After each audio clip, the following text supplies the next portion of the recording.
folks, welcome to my channel. நம்ம talkies. இன்னைக்கு நம்ம சேனல்ல பார்க்க போற ரெசிபி அவல் எடுத்து குணுக்கு தான் பார்க்க போறோம். இந்த மாதிரி ஒரு டம்ளர்ல அவல் எடுத்துட்டு வாட்டர்ல ஊற வச்சிருங்க. ஒரு 10 மினிட்ஸ் ஊறினா போறோம். அதுக்கப்புறமா இது என்னன்னு கேட்டீங்கன்னா பொட்டேட்டோவை நல்லா வந்து கிரேட் பண்ணி தண்ணியில ஊற வச்சிருக்கேன் கருக்காம இருக்கிறதுக்கு. இது என்னென்ன பொருட்கள் அப்படிங்கறது ஒன் பை ஒன்னா பார்க்கலாம். இப்போ ஒரு 10 நிமிஷம் கழிஞ்ச பிறகு இந்த அவல் வந்து கம்ப்ளீட்டா சாஃப்ட் ஆயிடுச்சு, தண்ணி எல்லாம் நல்லா அப்சர்வ் பண்ணிக்கிடுச்சு. அதுல நான் வந்து துருவி வச்ச வெங்காயம், அதாவது கட் பண்ண வெங்காயம், அதுக்கப்புறமா இந்த கிரேட் பண்ண பொட்டேட்டோ அதையும் நான் ஆட் பண்றேன். வெங்காயத்தை ரொம்ப சின்னதாக கட் பண்ணியிருக்கேன். அதே மாதிரி பொட்டேட்டோவையும் நல்லா துருவிட்டு இருக்கேன். அதுக்கப்புறமா என்னன்னு கேட்டீங்கன்னா இஞ்சி, பச்சை மிளகா, கொத்தமல்லி, கருவேப்பிலை, நம்ம யூஸ்வலா போடுற ஐட்டம் தான், எல்லாத்தையுமே போட்டுக்கோங்க. அடுத்தது வந்து அரிசி மாவு, அதையும் நான் எடுத்துட்டு இருக்கேன். அரிசி மாவு வந்து ஒரு 2 டேபிள் ஸ்பூன் அளவு போட்டுக்கலாம். அதெல்லாம் ஒரு 1/4 டம்ளர். அதுக்கப்புறமா உப்பு, இது எல்லாத்தையும் போட்டு நல்லா மிக்ஸ் பண்ணுங்க. இதை மிக்ஸ் பண்ணி பிசையும் போது நல்லா கட்டியா வரணும். அப்படி கட்டியா வரல அப்படின்னா கொஞ்சமா லேசா தண்ணியை தெளிச்சுக்கோங்க.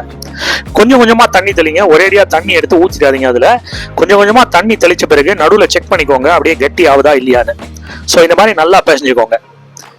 இது வந்து ஒரு ஈவினிங் ஸ்நாக், ஒரு 5 மினிட்ஸ்ல பண்ணக்கூடிய ரெசிபி. இதுல வந்து பெருங்காய பொடி ஆட் பண்ணுங்க. நான் ஆட் பண்ண மறந்துட்டேன், அதனால நான் இப்போ ஆட் பண்ணி மறுபடியும் பிசைறேன். பாருங்க, நல்லா சூப்பரா வந்து நமக்கு வந்து இந்த பக்கோடா செய்வதற்கான அந்த இது ரெடி ஆயிடுச்சு, மாவு ரெடி ஆயிடுச்சு.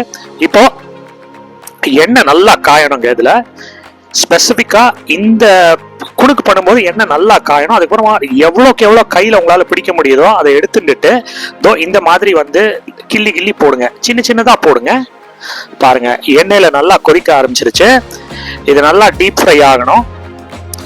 ஆக்சுவலா இது வெள்ளையா இருக்கும், வெள்ளையிலேருந்து பிரவுன் ஆகிறதுக்கு கொஞ்ச நேரம் ஆகும், சரிங்களா? ஸோ பாருங்க, அந்த பபிள்ஸ் வருது பாருங்க. உங்களுக்கு வந்து அந்த அலை ஓசை, பீச் பக்கத்துல நின்னீங்கன்னா என்ன சவுண்ட் வருமோ அதே சவுண்ட் கேட்கும் உங்களுக்கு. ஸோ அந்த ஓசை அடங்குற வரைக்கும் நீங்க இதை வந்து திருப்பி கொடுத்துக்கிட்டே இருக்கணும். அந்த கரண்டியால வந்து திருப்பி கொடுங்க. கொஞ்ச நேரம் பார்த்தீங்கன்னா லேசா கலர் மாற ஆரம்பிக்கும். போண்டா மாதிரி ரொம்ப குவிக்கா கலர் மாறாது, ஏன்னா இது போடும்போது பியூர் ஒயிட்டா இருந்தது. அவல் வச்சு செய்யறதுனால கொஞ்ச நேரம் கழிச்சு பாருங்க கலர் மாறிக்கிட்டே வருது பாருங்க. இப்ப பாருங்க, கோல்டன் ப்ரௌன் ஆன பிறகு நீங்க இதை வெளில எடுக்கலாம், சரிங்களா? ஸோ எல்லாமே குக் ஆயிடுச்சு. பாருங்க, சூப்பரான ஒரு அவல் குணுக்கு. இது நீங்க அவல் பக்கோடான்னு கூட சொல்லலாம். ஸோ இன்னொரு செட்டு காட்டுறேன் பாருங்க, இன்னொரு ஈடு காட்டுறேன்.